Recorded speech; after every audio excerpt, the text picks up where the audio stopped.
Football, friendship, and great stories. Conversations about the business of football and inside stories you don't hear on the mainstream media.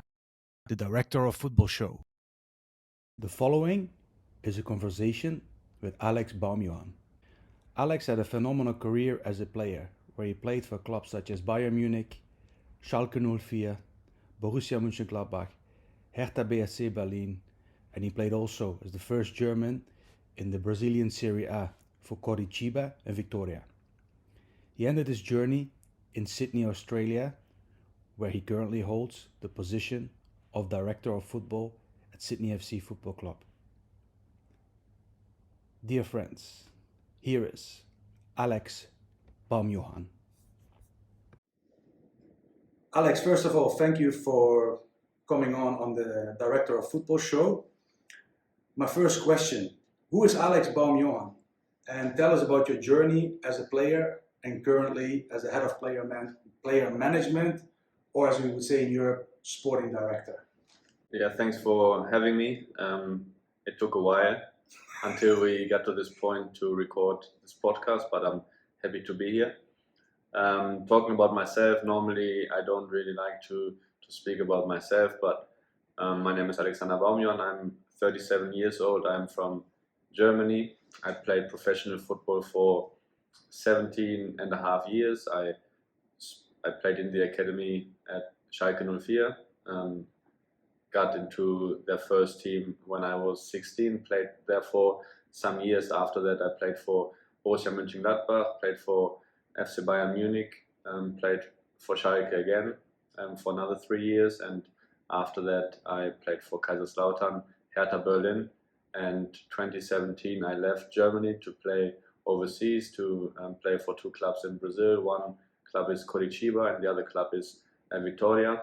And 2018 Markus Babbel, who is obviously from Germany, coached Western Sydney Wanderers back then and convinced me to move to Australia, where I played for one season at Wanderers. And then pretty quick I figured out that Sydney FC is the biggest club in the country, and I moved to Sydney FC, where I played for 2 years. And 2021 in July I retired from my active career when I was 34 and a half, and spent some time with my family, did all the stuff that I couldn't do during my career, like picking up the kids from school and traveling and all this stuff. But at the same time I also educated myself. I studied international sport management.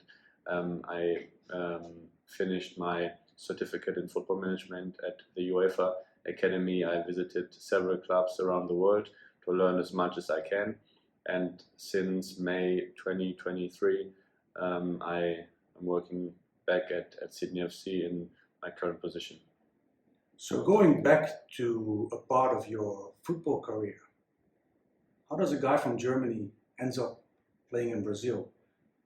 I don't know from my mind if there's any German player playing in Brazil, the Brazilian Serie A. I don't remember one. Maybe you could educate the people a bit more on Germans in Brazil and how you ended up there, because it's quite an interesting story that as a player from playing from the Bundesliga, you end up playing in Brazil. Yeah, I was actually the first player ever from Germany playing in Brazilian Serie A, and the first German player obviously then to score a goal and to just play for two Brazilian clubs. And it all happened because, as I said before, 2017 I was 30. I played 13 years in Bundesliga, won the Bundesliga, won the German Cup, played Champions League, played Europa League, was fighting against getting relegated, fighting for winning titles. So after 13 years I thought that I lived through everything in Germany that I possibly could. So for me it was just the right time to do something new. And I was in touch with several clubs around the world in different countries, in different markets, but I always loved Brazilian football, the style of Brazilian football, the passion of the fans. My wife, she's also Brazilian. We are together since 2007, so since then we were traveling at least once, but normally twice per year to Brazil. We have an apartment there. I speak the language, I speak perfect Portuguese, I know the mentality. So for me, Brazilian football, to be part of that, and the Brazilian league was always a dream. And then when I had the opportunity to take it, I was very happy to make the step. And yeah, it was a great experience to play there for 1 year. But also in this 1 year playing in Brazil, I could probably write a book about all the stuff that I have experienced there. I can imagine. Now, obviously, your big love in football is Schalke. It's a massive club. It's, in my opinion, one of the biggest clubs, not only in Germany, but in Europe, in world football. Unbelievable fans, stadium, infrastructure, history, everything is there. Now, obviously, this is the director of football show. And obviously now, at Schalke, the club is not doing well. With your knowledge and experience, could you maybe tell us a bit what's going on at the moment at Schalke, and how does a giant of European football, relegated to the Zweite Bundesliga and fighting to stay in, obviously as it is your childhood club, how does it impact you personally, and how do you see the future for them? Look, it's not a secret, and I always said it. Schalke is the club that means most to me from all the clubs that I played for.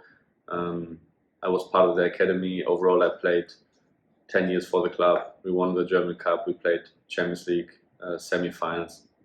Back then, I never thought that it would ever be possible that Schalke is in the situation that they are facing at the moment, and it's not the first time. 2 years ago, they got relegated already, and then they got promoted, and last season they got relegated again. But yeah, it's not easy for me to take that, because obviously, you said it before, Schalke is a big club.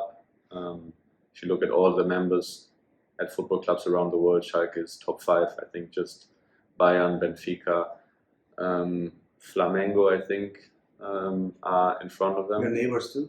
No, Dortmund is just below. It's below Schalke. Schalke has more members, but yeah, it's a big club. Even in the second division, more than 60,000 people at every home game. That's more than Arsenal. They have a high average crowd than Arsenal. So yeah, it's a big club, and it hurts to see what's going on there. And they went through several changes with coaches, sporting directors, CEOs, and what I wish for the club is just to get a little bit more consistency at the club. And Mark Wilmots, he's the sporting director now. So this season it's all about not getting relegated to the third division, because there's a risk. The second division in Germany is pretty even, and everyone can beat everyone. So this year is about not getting relegated, and then from next season hopefully it will go into the right direction again, and hopefully the club will be in first Bundesliga as soon as possible, because that's where they belong to be. But to get back to where the club was 5-6 years ago, playing Champions League almost every year, it will take a while. What can you tell us about the certificate in football management? I had a guest on previously. He's doing the certificate course at the moment. I hear a lot of positive things about it. To my understanding, FIFA also has a club management course, certificate in football management. I don't know if both are similar. One is done by FIFA, one is done by UEFA. How did you came to the course, and what was your experiencing at the course, and most important, what are the key learnings? Yeah, for me the most important thing at the time was that I can do it all online, because living in Australia and um, a course that I would need to attend personally would not be possible. So that was very important for me, even knowing that I would need to stay awake all night, because that course was obviously aligned to European times. But for me, it was a great opportunity. Obviously, I studied international sport management before, which is more related to all sort of sports, but the certificate in football management is really specific football related. And for me, it was great. It was great to meet a lot of good people, a lot of people that have the same ambition that I have to work on the highest level in football management. And yeah, I learned a lot. The course went for 9 months with several topics, and yeah, it was great. As you said before, FIFA, and they're also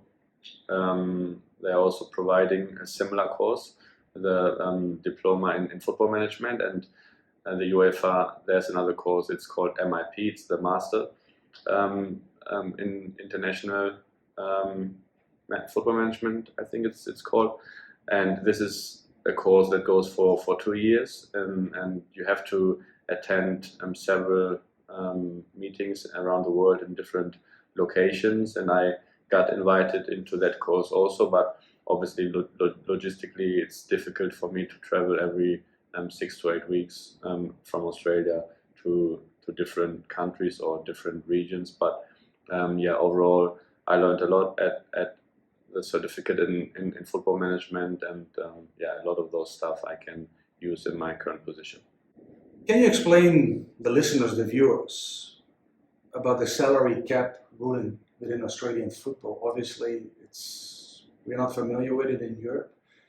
You have a limited amount that you can spend on players. Please explain, myself included, how does it work in Australian football, the salary cap? Yeah, the salary cap is a challenging structure. Obviously, in the MLS and in the A-League are the only two leagues in world football operating with a salary cap, and it makes it challenging, but at the same time, I think it makes it pretty fair and even for all the clubs to have the possibility to spend the same amount, but there are also a lot of exemptions. So it still comes all down to how good you operate as a club. But overall, to give you a quick rundown, at the moment it's that every A-League club can spend 2.6 million Australian dollar for the roster, which is around 1.7, 1.8 million euros.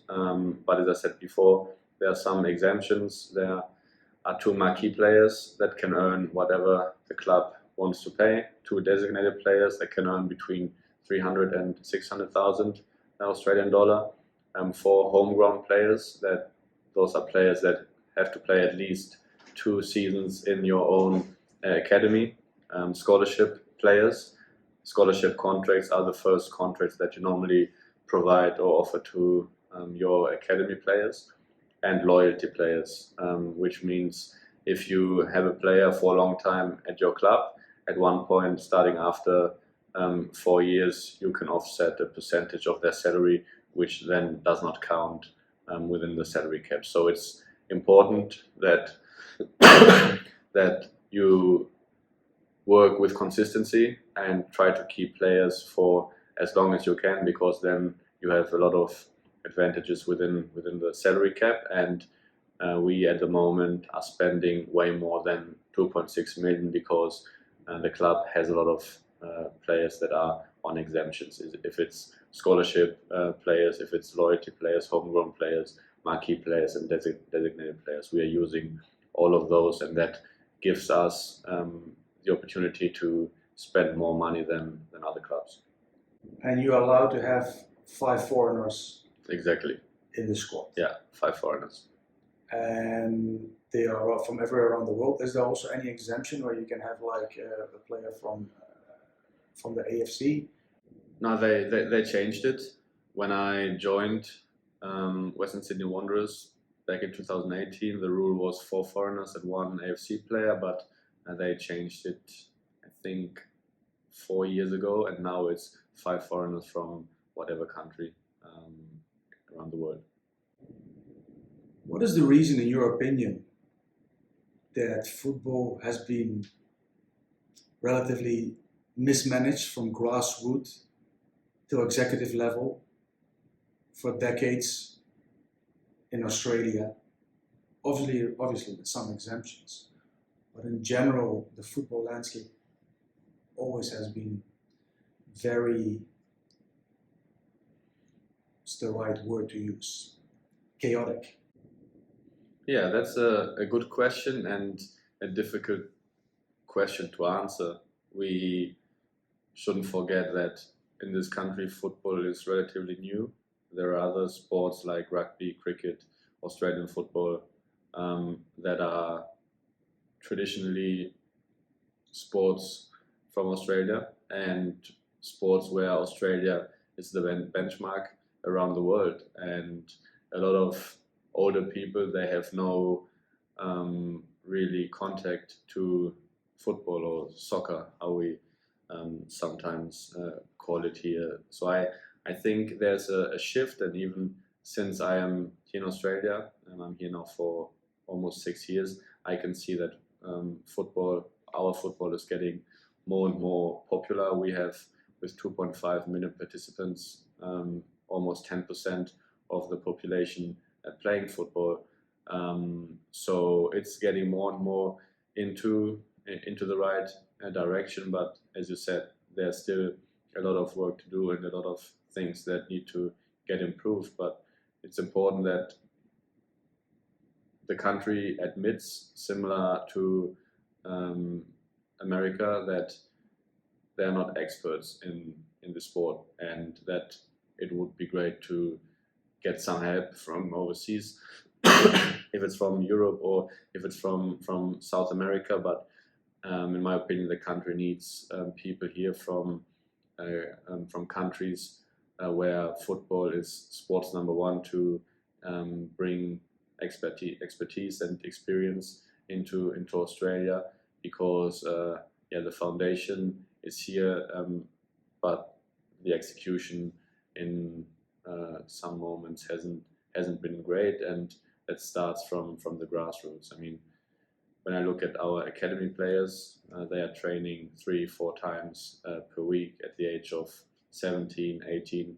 When I joined the Schalke Academy at the age of 12, I was already training 9 times per week, and then sometimes I played Saturday in the under 13th and Sunday played in the under 15th. But those are issues that we are facing all the time, because when then players transition from the academy to the first team, it's difficult to transition because of the intensity. So overall, there are a lot of things that need to get improved and that need to get changed, but I believe we are on the right way. So we need a cultural shift to get a certain level of awareness to succeed in football. I think so, but as I said before, it's a process, right? You can't change things from one day to the other, and I can see that it's shifting, even with the Women's World Cup, and that was a huge success, and women's football is growing here in Australia, and the sport is just getting more and more on the landscape of the people, and I just hope that it will continue growing like this, and it will continue growing as fast as it grew in the last 3-4 years. Your title, it says Head of Player Management, a title that I never heard in my life. Obviously, in Europe, we would call you a director of football. My question to you is, you experience a lot of directors of football. What defines a good director of football? I have to agree with you. I never heard this title before either. So just getting back to that, as you know, clubs in Australia in the past operated in this old-fashioned English model where the head coach makes or the manager makes all the football decisions, and above him there's just the CEO or the chairman. But again, from what we talked about before, it's shifting to the right direction. So now clubs understand that there has to be someone that connects the football department with the board, with the chairman, with the CEO. And my position got implemented last year. So before I joined, it wasn't even in place. But yeah, the title for me doesn't really mean anything. I have a lot of responsibilities. My responsibilities are obviously the first team, the women's team, the transition from the academy to the first team, and as you said before, literally everything what a director of football is doing. And coming back to your question, what it means to be a good director of football, I think it's several things. Obviously, expertise, experience, network. I think network is very, very important. In the football world, you need to have good relationships. You need to know the right people because that opens a lot of doors. And I am in a fortunate position where I played football for a long time. I crossed ways with a lot of people that are now in decision-making positions. So I would say that I can potentially speak with everyone in the football world that I want, and the person will pick up the phone. So yeah, it's all about that. But man management is very important. Leadership, especially when it comes to different departments. Academy, you have people in the academy, you have people in the first team, you have a coaching staff, connecting and engaging all of those people. So yeah, it's a 24/7 job, and I'm loving it. I'm loving every day of my work since day one, and there are no regrets from retiring from my active career. So it's really cool, and I'm enjoying it. So you're technically doing the job of three people. Now moving into my second question, as a player you always have been quite unique, not the typical German player. Technically very gifted, very creative, you were very different. You brought something else to the pitch, an X factor I would call it. Now in your role as a director of football, what is your creative part? What would you do different than any other director of football? That's a good question. I would say, because I know how players think, it's very important to have a good relationship with the players. And if you didn't play the game by yourself, you will never understand certain situations. And sometimes it's really about having the right feeling at the moment, where you treat a player or a coach or whatever in a certain way.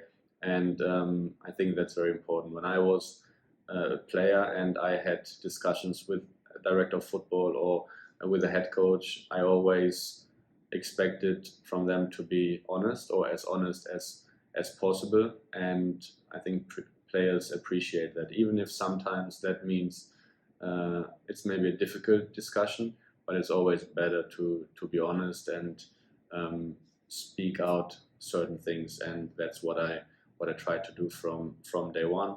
And I think so far with every player I have a very good relationship, and they know that they can speak with me whenever they want, and I will always be honest, even if it's something that's not what the player wants to hear. We all love a good story. In your journey as a sporting director, although it's a short journey still, is there a funny or crazy story you can tell us about what you normally would not hear in the mainstream media? obviously we had Ivan Kepcia on the show previously, and he had a player that he wanted to sign at Hajduk Split, but he also had an offer from Huddersfield Town. The player actually had a couple of beers and decided to flip a coin, and the coin ended up on Huddersfield. I find that a quite unique story of deciding your next move in your career. It worked out pretty well for him. The name of the player is Pipa. He's currently playing in West Brom, so it's not a bad place to be as a player. What's your funny story that we can share? To be honest, there are not really a lot of funny stories to tell from my first 10 months. Obviously, it was pretty intense, but there's nothing that happened that was that crazy. But I can maybe tell a story about when I was a player, about someone that was in my position. Felix Magath. Yeah. He was my head coach and sporting director, so he had both roles at Schalke. He just won the Bundesliga in the year before with Wolfsburg, and Schalke was struggling a bit. So they just gave him all the power to convince him to sign with Schalke. And then at one point there was a player that he had a discussion with in his office. And as you know, in Europe, most of the times when the player has some problems with the head coach, the next step is the sporting director, and the player goes to the sporting director and to complain and see if he can maybe get something out of the sporting director. But obviously Magath had both titles, and he was in the office with this player and smashing him and telling him what he's doing wrong and this and this and this. And then he just stood up, walked around the table, sat down again and said, "Yeah, now you can complain to the sporting director." Yeah. Okay. Yeah. So those are things that you hear from, or you realize that certain persons have done that you don't want to do. So as much as I learned from sporting directors that I worked with as a player, things that I want to take on into my journey, there are at least the same amount of things that I would never do. So but I thought that's probably a funny story. That makes sense. Now, my following question is and it's funny that I ask you this question because we're here in your office at Sydney FC. I came to Australia, I think, was it 12 years ago, and I offered a player, and they didn't even reply. The player was free agent, but he ended up playing for Tottenham and for Barcelona. But I didn't get a reply 12 years ago. So my question, although your journey is still very short, which player did you get offered and regret not signing? To be honest, I'm getting emails and messages almost every day from agents offering players to us, but we want to operate in a different way, right? We know exactly which type of players we want at our club, which attributes, which characteristics we want. So we are proactive, not just in marketing our players overseas. It's also being proactive really in finding the players that are the perfect fit for us. I know in the past and even now in a lot of football clubs around the world, agents are getting in touch with the clubs, and the directors or managers or whatever are just sitting there and waiting until players got offered, and then based on videos and stuff, they make the decision to sign a player. But with us, it's different. And as you know, it's not easy to convince players to play in Australia for several reasons. Obviously, the league is not the same level at the same level yet compared to other leagues. Financially, I would say that every foreign player that's playing here in Australia could potentially get more money somewhere else in the world. And whenever we are interested in a player, and that's what happened with the players that I signed or that we signed this season. Whenever I speak to the agent, or if I would speak to the agent in the first instance, probably the offer would never even get to the player because it's not financially attractive for the agent. So my philosophy is to see if I can speak with the player first, and what I just said before, I have a huge network. I think I can get most of the players on the phone and speak with the player first, convince the player, convince him about the league, convince him about the club, about the platform to play in the A-League and to play for Sydney FC. And if I can convince the player, in the next step I would speak with the club to convince the club if the club would be interested to loan out the player, or if they would be interested to release the player. And if the club is then also agrees to the project, in the last instance I would speak with the agent, and normally the agent then has no chance to block the deal. But we saw that before our season started, with the players we signed, that agents were still trying to not let it happen that the players signed for Sydney FC, because again it's not financially the most attractive offer, and so that's the way I operate, and so far I think it was pretty successful. But I must admit that all the emails and all the messages that I get every day from agents, I'm not really looking at it. Do you reply all of them or not? I try to reply, but it's hard. It's hard I have a lot of other things to do, and then replying to all of the agents, it's difficult. But I have my network of agents too in different regions, in different countries, obviously here in Australia, and I have good relationships with agents because I think it's very important. But if I would spend all the time to respond all of the agents that are getting in touch with me every day, then I probably wouldn't have much time to do other things. Out of curiosity, how much emails do you receive a week? Depends. Obviously, when the window is open, then more. But from agents, probably during the transfer window, 20 to 50 emails, and now per week. Okay. 20 to 50 emails or messages per week. That That's was my still first two transfer windows. That's still okay. I spoke to a guy, he was speaking about like 100 to 150 a day. Well, that was probably in Europe, right? Yes, correct. Yeah. Obviously, I have a past as a goalkeeper, or pretending to be a goalkeeper. Who's the best goalkeeper you ever signed, or you didn't sign many? So I should rephrase the question. Played with. I think that's an easy. Yeah, I know. An easy answer. Manuel Neuer. We played together since we were 12. He's 1 year older than me, and when I joined the Schalke Academy, he was already there. And for me, he's the best goalkeeper in the history of the game. I don't think that there's anyone who was better and more complete than him. And again, a funny story that not many people know is with Manuel, he was always really very tiny.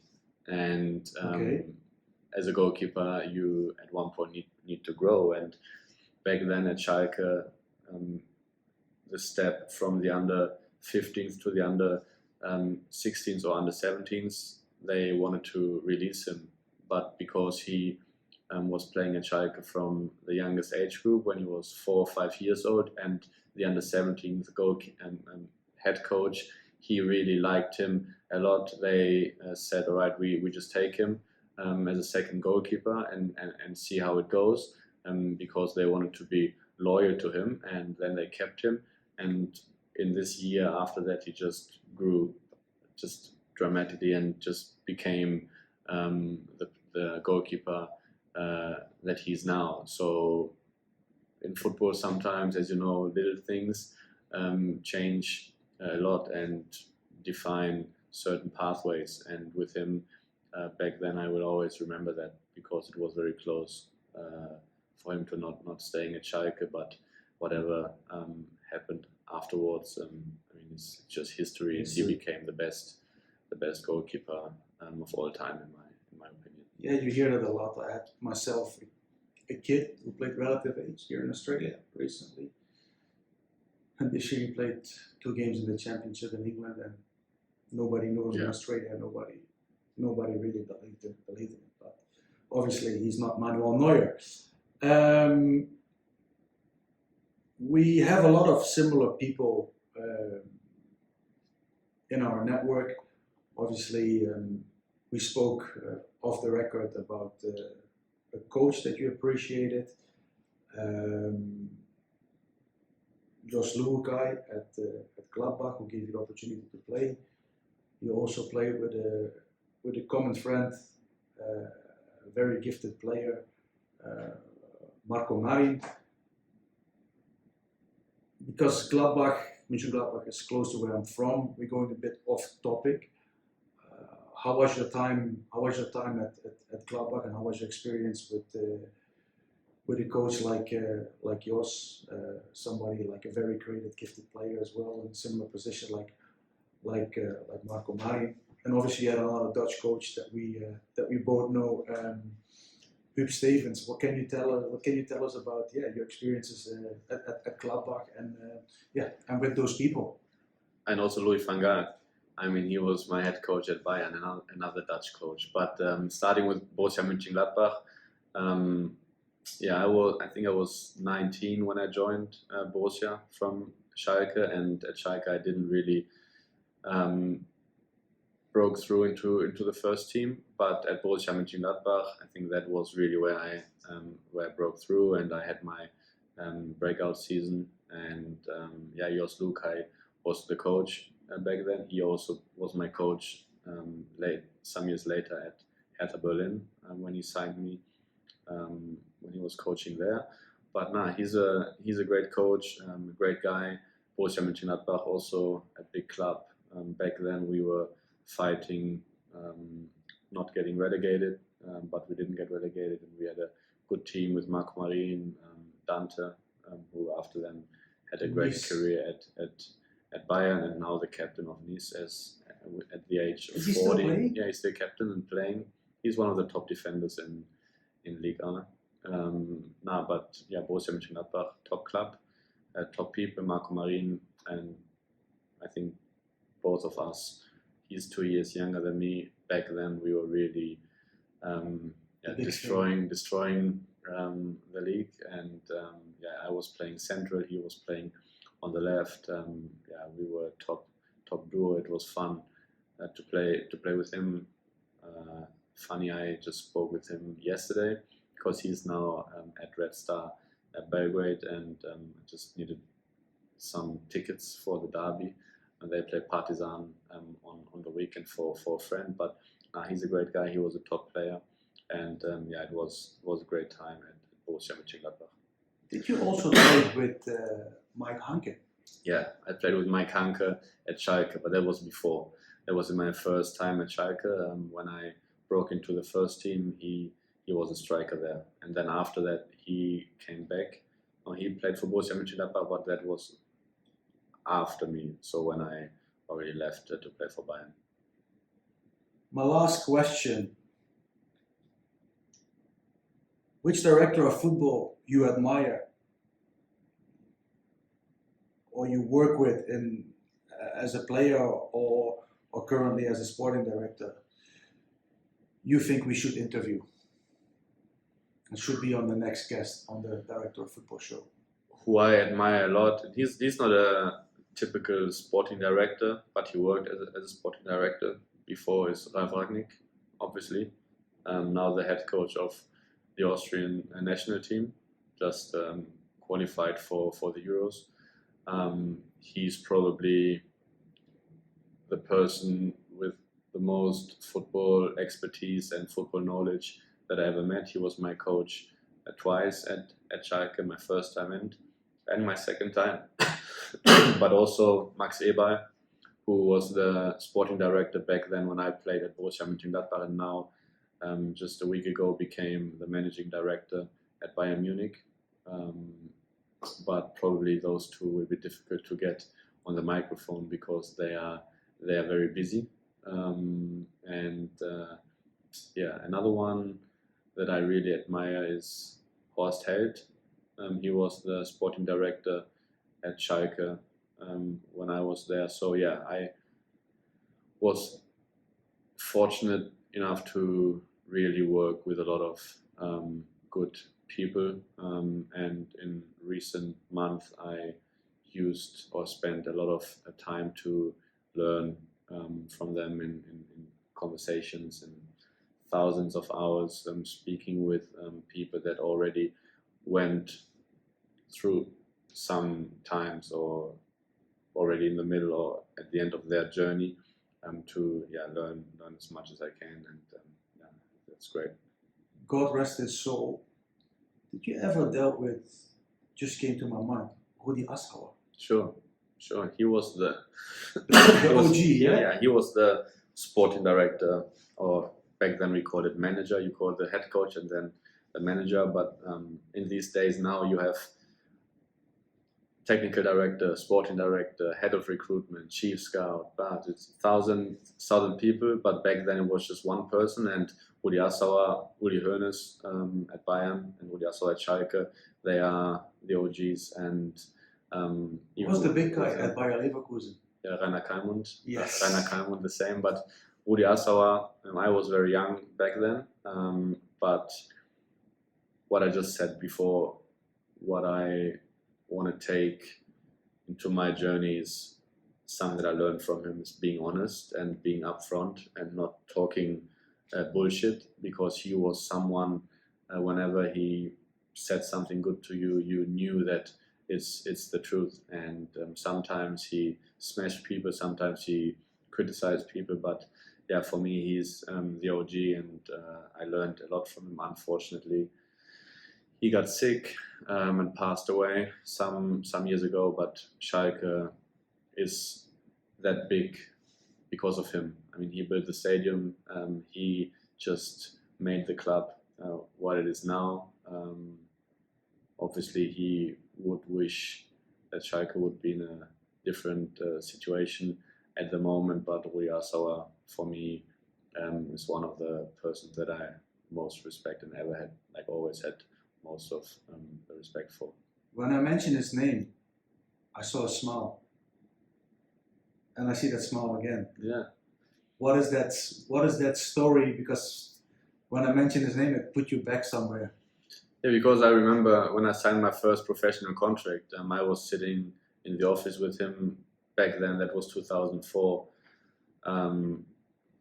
It wasn't common that young players had agents back then, and he always, every year or every 6 months, he brought all of the young players or the academy players together and was telling us that if he's sitting with his gun or sharpshooting gun or sniper in his office, and whenever he sees an agent on the training ground, he will kill him, and that no one is allowed to have an agent. And all of us, we were just scared, and we would never even have the idea to work with an agent. And then when I signed my first professional contract, it was just him, me, and my parents. My parents also know football knowledge. I was 16 years old and just gave me the contract, totally screwed me up. I signed a 6-year contract, and but I didn't care back then. I mean, I was just happy and thankful to get the opportunity from